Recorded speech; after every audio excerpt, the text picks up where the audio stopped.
नमस्कार। Organic chemistry की दुनिया में आपका स्वागत है। आज हम केमिस्ट्री के एक बहुत ही मशहूर और कह सकते हैं पावरफुल हिस्से को समझने वाले हैं, नेम रिएक्शंस। अब ये सिर्फ रटने वाले नाम नहीं है, बिल्कुल नहीं।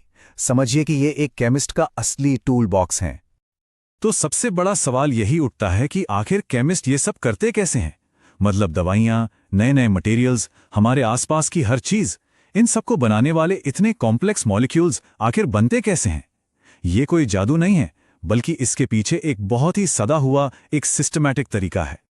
ऐसा नहीं होता कि बस कुछ भी मिला दिया और बन गया, नहीं। वो एक खास टूल बॉक्स का इस्तेमाल करते हैं और आज हम इसी टूल बॉक्स को खोलने जा रहे हैं।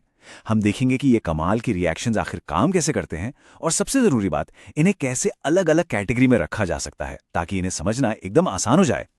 तो चलिए शुरू करते हैं। सबसे पहले खोलते हैं हमारे टूल बॉक्स का पहला दराज। इसमें है बड़े मॉलिक्यूल्स बनाने वाले कंस्ट्रक्शन टूल्स। ये वो रिएक्शंस हैं जो किसी भी मॉलिक्यूल की बुनियाद, उसका पूरा ढांचा तैयार करते हैं। तो इस दराज का मेन काम क्या है? कार्बन कार्बन बॉन्ड बनाना, मतलब कार्बन एटम्स को एक दूसरे से जोड़कर बड़े और कॉम्प्लेक्स मॉलिक्यूलर स्ट्रक्चर तैयार करना।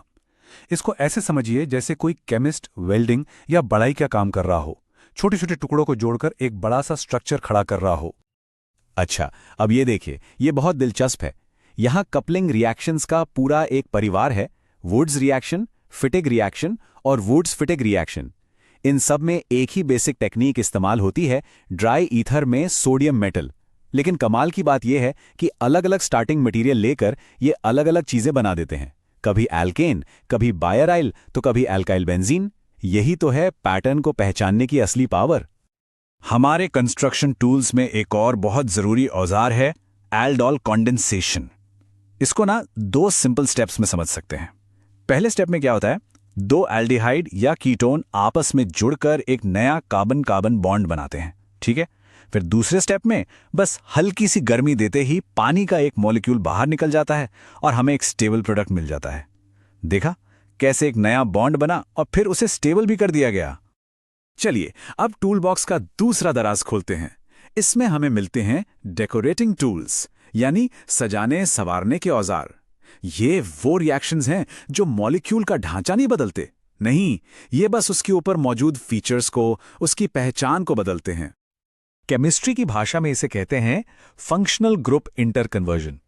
ये एक तरह की कला है, एक केमिकल फीचर को हटाकर उसकी जगह दूसरा लगा देना।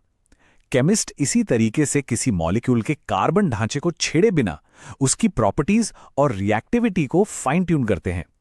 यह बिल्कुल वैसा ही है जैसे किसी घर को तोड़े बिना बस उसकी खिड़कियां या दरवाजे बदल देना। और यह स्लाइड इस बात का एक बेहतरीन उदाहरण है कि क्यों एक ही काम के लिए हमें अलग अलग औजारों की जरूरत पड़ती है। क्लेमेंसन रिडक्शन और वुल्फ किश्नर रिडक्शन दोनों का मकसद एक ही है, कार्बोनिल ग्रुप को एल्केन ग्रुप में बदलना। लेकिन असली खेल है कंडीशंस का। क्लेमेंसन एसिडिक माहौल में काम करता है, तो वुल्फ किश्नर बेसिक माहौल में। मतलब सही टूल कौन सा होगा ये इस बात पर डिपेंड करता है कि आसपास का माहौल कैसा है। अच्छा, अब बारी है हमारे टूल बॉक्स के आखिरी और सबसे खास हिस्से की। ये हैं हमारे स्पेशलिस्ट टूल्स, मतलब खास कामों के लिए बने एकदम सटीक औजार। ये वो रिएक्शंस हैं जो बहुत ही यूनिक और जरूरी काम करते हैं। इनको कहते हैं स्पेशलाइज्ड सिंथेसिस। ये रिएक्शंस एक बहुत ही स्पेसिफिक और अक्सर बहुत ही क्रूशियल बदलाव के लिए बनाए गए हैं। मतलब वो काम जो दूसरे जनरल रिएक्शंस आसानी से नहीं कर पाते। इन्हें हमारे टूल बॉक्स के यूनिक गैजेट समझिए। बने तो किसी एक ही काम के लिए हैं, लेकिन उस काम में इनसे बेहतर कोई नहीं। ये एक परफेक्ट एग्जाम्पल है कि कैसे दो स्पेशलिस्ट टूल मिलकर एक मुश्किल काम को अंजाम देते हैं। देखिए, पहले स्टेप में डायजोटाइजेशन रिएक्शन एक एमीन को एक बहुत काम की चीज डायजोनियम सॉल्ट में बदल देता है। फिर दूसरा टूल सैंडमेयर रिएक्शन मैदान में आता है और उस डायजोनियम ग्रुप को सफाई से हटाकर उसकी जगह एक हैलोजन लगा देता है। एकदम सटीक और क्लीन ट्रांसफॉर्मेशन। और ऐसे स्पेशलिस्ट टूल्स की लिस्ट लंबी है, जैसे विलियमसन सिंथेसिस। ईथर बनाने के लिए यह बेस्ट तरीका है। फिंकलस्टीन रिएक्शन जो एक हैलोजन को दूसरे से बदल देता है। स्वार्ट्स रिएक्शन जो खास तौर पर फ्लोराइड्स बनाने के काम आता है। या फिर राइमर टीमान रिएक्शन जो फिनॉल रिंग पर एक खास ग्रुप लगा देता है। हर एक का अपना एक खास काम, एक खास मकसद है। तो सवाल यह है कि इन सारे रिएक्शंस पर पकड़ कैसे बनाई जाए। जवाब है अपने टूल बॉक्स को ऑर्गेनाइज करके। सिर्फ नामों की एक लंबी लिस्ट रखने से काम नहीं चलेगा, जरूरी है कि इन्हें एक सिस्टम में रखा जाए। तो कामयाबी की स्ट्रैटेजी क्या है? बहुत सिंपल है। सबसे पहले रिएक्शंस को उनके काम के हिसाब से ग्रुप में बांटिए, बिल्डर्स, डेकोरेटर्स या स्पेशलिस्ट्स। दूसरा, हमेशा कंडीशंस पर ध्यान दीजिए, एसिड है या बेस, गर्मी चाहिए या नहीं, क्योंकि यही तय करेगा कि कौन सा टूल इस्तेमाल करना है। तीसरा, वर्ड्स और फिटिंग जैसे पैटर्न्स को पहचानना सीखिए। और सबसे जरूरी बात, हमेशा क्यों को समझिए, मतलब पहले ये समझिए कि कोई रिएक्शन आखिर करता क्या है।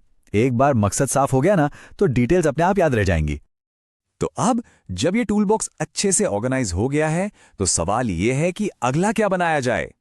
केमिस्ट्री में इनोवेशन और डिस्कवरी का पूरा भविष्य इसी बात पर टिका है कि हम इन टूल्स को कितने क्रिएटिव तरीकों से इस्तेमाल करते हैं। सोचने वाली बात है ना?